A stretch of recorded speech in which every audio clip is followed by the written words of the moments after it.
Hello students, आज की इस वीडियो में हम पढ़ने वाले हैं law of demand with its assumptions and exceptions, जो इकोनॉमिक में बहुत ही इंपॉर्टेंट क्वेश्चन है। स्टार्ट करते हैं लॉ ऑफ डिमांड से। Law of demand introduction.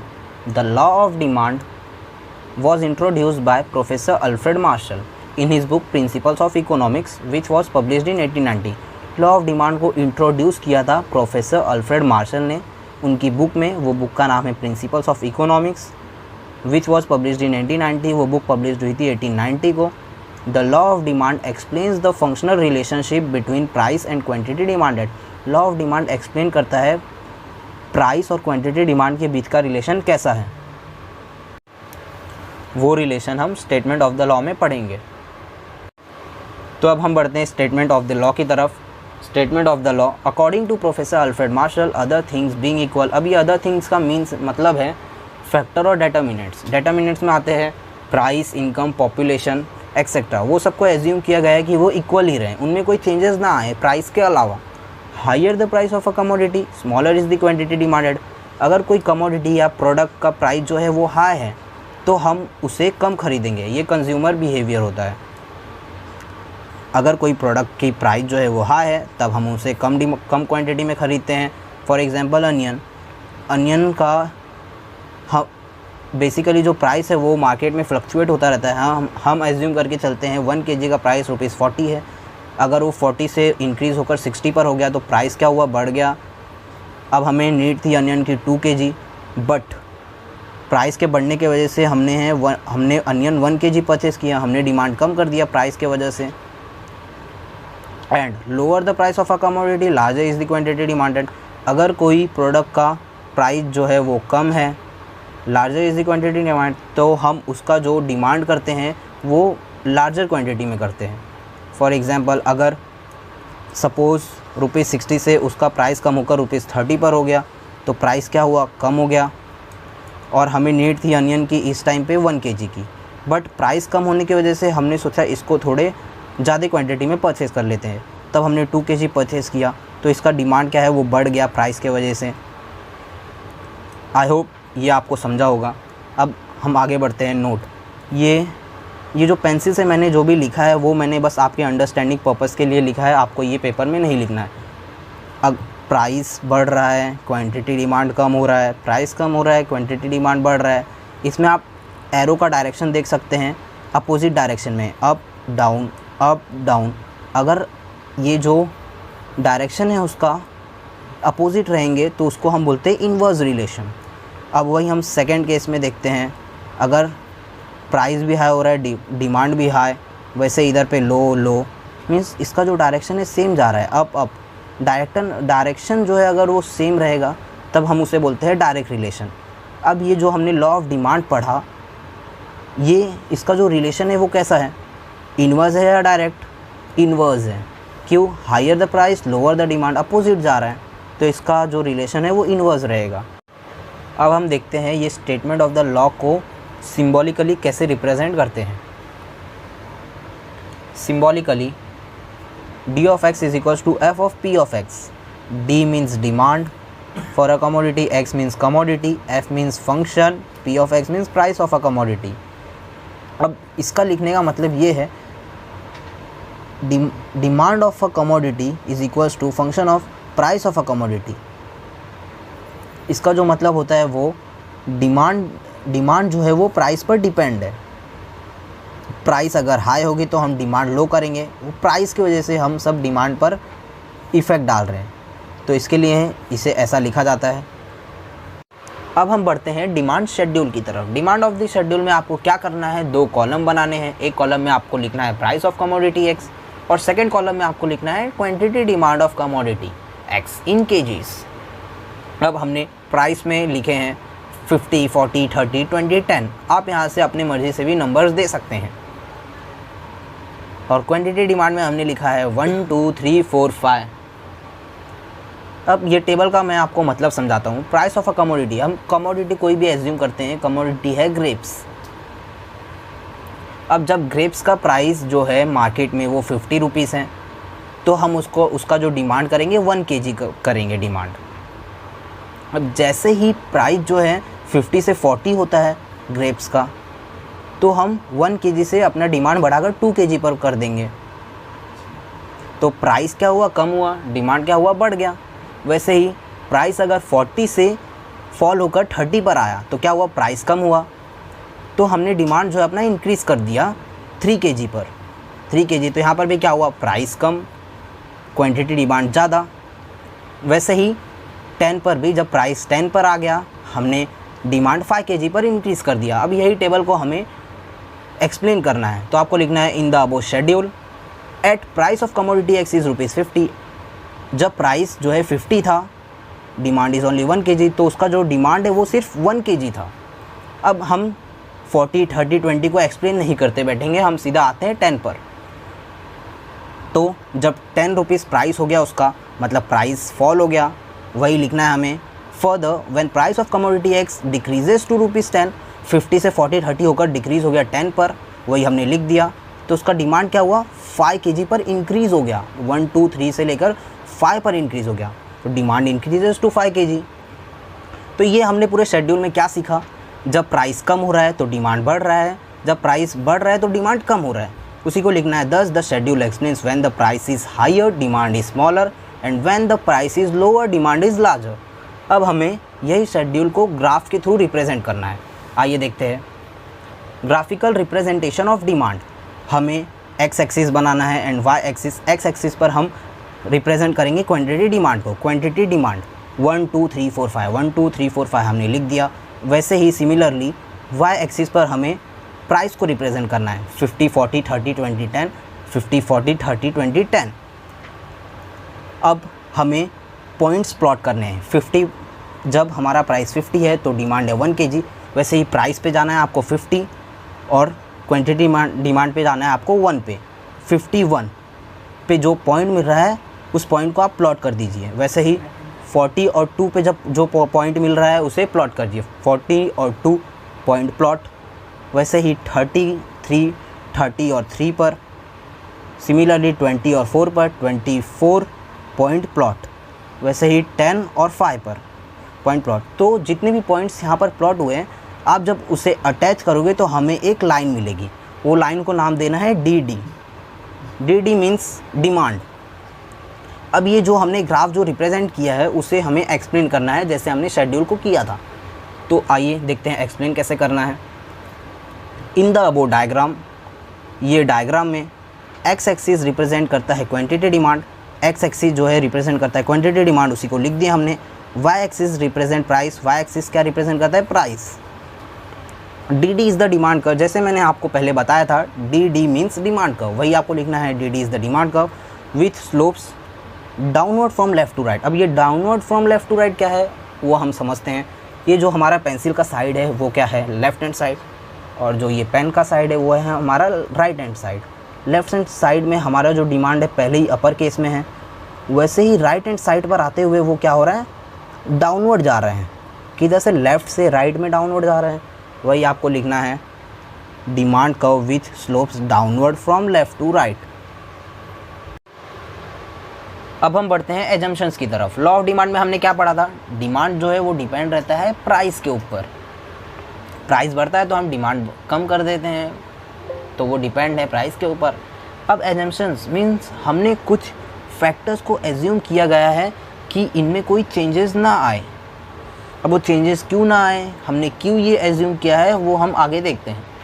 First हमने एज्यूम किया है इनकम में कोई चेंज ना आए, नो चेंज इन इनकम। आप इसको इस तरह से भी लिख सकते हैं, इनकम रिमेन्स कॉन्स्टेंट।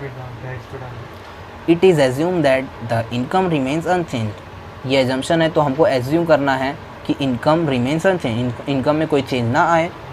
अगर इनकम में चेंज आता है तो क्या होगा वो देखते हैं। अगर इनकम दो तरह से इनकम में चेंजेस आ सकते हैं, या फिर हाई हो सकता है इनकम या फिर लो हो सकता है इनकम। तो अगर किसी पर्टिकुलर पर्सन की इनकम हाई होगी तो उसकी जो परचेस करने की कैपेसिटी है वो भी हाई होगी। तो अगर इनकम हाई है तो डिमांड भी हाई है, इनकम लो है तो डिमांड भी लो है।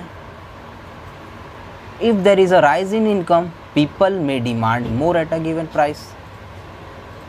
अगर इनकम हाई है तो लोग ज़्यादा डिमांड करेंगे। तो हमने इसे एजम्पशंस में क्यों रखा है? हमने लॉ ऑफ डिमांड में देखा था कि डिमांड पे सिर्फ अफेक्ट पड़ता है प्राइस की वजह से, लेकिन ऐसा नहीं है, डिमांड पर इफेक्ट इनकम की वजह से भी पड़ता है। इसके लिए हमने इसे एज्यूम किया है ताकि अपना जो लॉ है वो सक्सेसफुली एप्लीकेबल हो। Second point, no change in size of population, it is assume that the size of population remain unchange. जो आपने फर्स्ट पॉइंट में लिखा था इट इज़ एज्यूम दैट से रिमेन अनचेंज तक वही आपको लिखना है, बस इनकम की जगह आपको लिखना है size of population. If any change in the size of population of a country, अगर पॉपुलेशन में चेंज आता है तो जो उसका इफ़ेक्ट है ना वो टोटल डिमांड पर पड़ेगा प्रोडक्ट के। अब वो कैसे, हम एग्जांपल के थ्रू देखते हैं। एक घर में सपोज़ 2 लोग हैं, तो पॉपुलेशन क्या है उसकी कम है, तो उनका जो राशन है वो भी कम क्वांटिटी में उन लोग परचेज़ करेंगे, तो उनका जो डिमांड होगा वो भी कम होगा।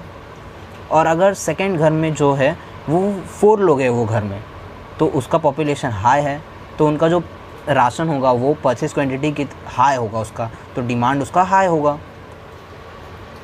और हम देखते हैं no change in prices of substitute goods. Substitute goods means, जैसे हम एग्जांपल लेते हैं टी एंड कॉफ़ी। टी का जो सब्स्टिट्यूट है वो कॉफ़ी है। It is assume that the prices of substitute goods remains unchange. हमें एज्यूम करना है जो प्राइस है सब्स्टिट्यूट गुड्स का अनचेंज होना चाहिए, चेंज नहीं होना चाहिए। अगर उसका प्राइस चेंज होगा तो उसका डिमांड पर इफेक्ट पड़ेगा। डिमांड पर कैसे इफेक्ट पड़ेगा वो हम एग्जांपल के थ्रू देखते हैं। अगर टी का प्राइस बढ़ गया तो टी को सब अफोर्ड नहीं कर पाएंगे, तो वो कॉफ़ी के थ्रू जाएंगे, अपना प्रेफरेंस टी से हटा देंगे और कॉफ़ी पर डिमांड करेंगे, तो कॉफ़ी का डिमांड हाई हो जाएगा टी के प्राइस के हाई के होने की वजह से। If any change in the price of substitute will affect the demand for the commodity. इसका प्राइस चेंज हो रहा है तो उसका अफेक्ट पड़ेगा उसके सब्स्टिट्यूट पर। Fifth point, no expectations about future changes in prices. It is assume that the consumers do not expect any further change in price in near future. हम इसे एग्जाम्पल के थ्रू देखते हैं। जैसे हमने पहले देखा था अनियन का प्राइस फ्यूचर में बढ़ने वाला है इन फ्यूचर, तो जो उसका डिमांड है हम फ्यूचर में करने के बजाय हम प्रेजेंट में कर लेंगे उसका डिमांड, ताकि हमने फ्यूचर में हाई प्राइस में ख़रीदना ना पड़े। तो क्या हो रहा है, ओनियन का प्राइस है फ्यूचर में बढ़ने वाला है, तो उसका जो डिमांड है वो बढ़ गया प्रेजेंट में। It is assume that consumers do not expect, इसलिए हमें एज्यूम करना है कंज्यूमर को जो ना एक्सपेक्ट नहीं करना है कि अनियन में कोई चेंज आएगा प्राइस में फ्यूचर में। If consumer aspects a rise in price in future, अगर कस्टमर जो है एक्सपेक्ट करता है प्राइस बढ़ने वाला है फ्यूचर में अनियन का, they may demand more in the present, तो वो डिमांड प्रेजेंट में उसकी बढ़ा सकता है। Sixth point, no change in taste habits preference fashions etcetera. अभी टेस्ट हैबिट्स इन सब में चेंजेस नहीं आना चाहिए। It is assume that consumers taste habits preference fashions etcetera should remain unchanged. If any change in this factors will lead to a change in demand. अगर इन चीज़ों में कोई चेंजेस आते हैं तो डिमांड भी चेंज हो जाएगा। For seventh point, no change in taxation policy. जो टैक्स होता है उसमें कोई चेंज नहीं आना चाहिए, क्योंकि अगर टैक्स में चेंज आया तो उसका जो इम्पैक्ट पड़ेगा गुड्स एंड सर्विसेज में पड़ेगा टैक्स की वजह से, इसके लिए वो चेंज नहीं होना चाहिए। तो उसी को हम लिखते हैं taxation policy of the government has a great impact on demand for various goods and services. Therefore, इसलिए हम एज्यूम करते हैं there is no change in the policy of taxation declared by the government. Tax की policy में कोई changes नहीं आना चाहिए। तो अब हम बढ़ते हैं एक्सेप्शंस की तरफ। एक्सेप्शंस मीन्स जो लॉ ऑफ डिमांड में एप्लीकेबल नहीं है, जिसके वजह से लॉ ऑफ डिमांड अनसक्सेसफुल हो जाए, उसे हम बोलते हैं एक्सेप्शंस। एक्सेप्शंस में हमने कुछ गुड्स को रखे हैं, वो गुड्स को क्यों रखे हैं उन चीज़ों को हम आगे देखेंगे। फर्स्ट हम पढ़ते हैं गिफेंस पैराडॉक्स, इन्फीरियर गुड्स और लो क्वालिटी गुड्स। मतलब गिफेन पैराडॉक्स में जो लो क्वालिटी की गुड्स हैं वो आते हैं। अब आप सोचिए, लो क्वालिटी के गुड्स हैं तो उसका जो पब्लिक का जो रिएक्शन रहेगा वो गुड्स पे, वो सोचेंगे ये लो क्वालिटी है तो इसमें कुछ ना कुछ गड़बड़ ज़रूर है, तो वो गड़बड़ की वजह से उसका जो डिमांड है वो कम हो जाएगा। फॉर एग्ज़ाम्पल हम एग्ज़ाम्पल लेते हैं low quality rice. Low quality rice का प्राइस कम है तो लोग उसे डिमांड करना बंद कर देंगे या कम कर देंगे, तो उसका प्राइस कम हो रहा है, डिमांड कम हो रहा है। तो वही हमने लिखा है inferior goods or low quality goods are those goods whose demand does not rise, जिनका डिमांड नहीं बढ़ता, if their price falls, जिसका डिमांड नहीं बढ़ता प्राइस के कम होने से भी। वही demand decreases when the price of such commodities falls, demand decreases when price of such commodity falls। अब आप याद कीजिए, लॉ ऑफ डिमांड में हमने क्या पढ़ा था, higher the price lower the demand, inverse relation पढ़ा था। लेकिन हम एक्सेप्शन में देख रहे हैं डायरेक्ट रिलेशन, दोनों भी सेम डायरेक्शन में जा रहे हैं। तो दोनों भी जो डायरेक्ट रिलेशन होते हैं वो लॉ ऑफ डिमांड में एप्लीकेबल नहीं होते। तो एप्लीकेबल नहीं होने की वजह से हमने उसको एक्सेप्शंस में डाले हैं ताकि जो लॉ है वो पूरी तरह से सक्सेसफुल हो। अब आप समझ गए रहेंगे एक्सेप्शंस मीन्स। अब हम बढ़ते हैं प्रेस्टीज गुड्स की तरफ। Prestige goods means expensive goods जो रिच पीपल बेसिकली ख़रीदते हैं। तो expensive goods like diamond, gold, paintings etcetera are status symbol. ये जो गुड्स होते हैं स्टेटस के लिए होते हैं। So rich people buy more of it even when the prices are high. इसको जो है रिच पीपल बाय करते हैं बजाय कि इसका प्राइस हाई होने के भी, हाई हो तभी भी रिच पीपल इसको बाय करते हैं। तो इसका जो एरो है वो कैसा जाएगा, प्राइस हाई है इसका लेकिन रिच पीपल इसको हाई डिमांड में परचेस करते हैं, हाई क्वांटिटी में, तो प्राइस हाई हो रहा है, डिमांड भी हाई हो रहा है। Example painting. Speculation. Speculation means अंदाज लगाना। The law of demand does not hold true when people expect prices to rise till further. For example onion का प्राइस जो है प्रेजेंट में वो कम है और हम सोच रहे हैं कि फ्यूचर में उसका प्राइस है वो बढ़ जाएगा। तो हम जो डिमांड है वो फ्यूचर में लेने के बजाय हम प्रेजेंट में ही उसका डिमांड हाई कर देंगे। Price illusion. Price illusion means भ्रम।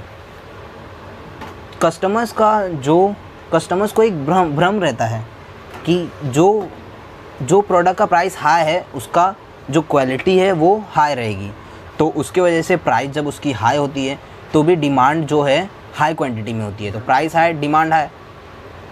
उसी को हमें लिखना है consumers have an illusion that high price goods are of a better quality, therefore the demand for such goods tends to increase with a rise in their price. Ignorance.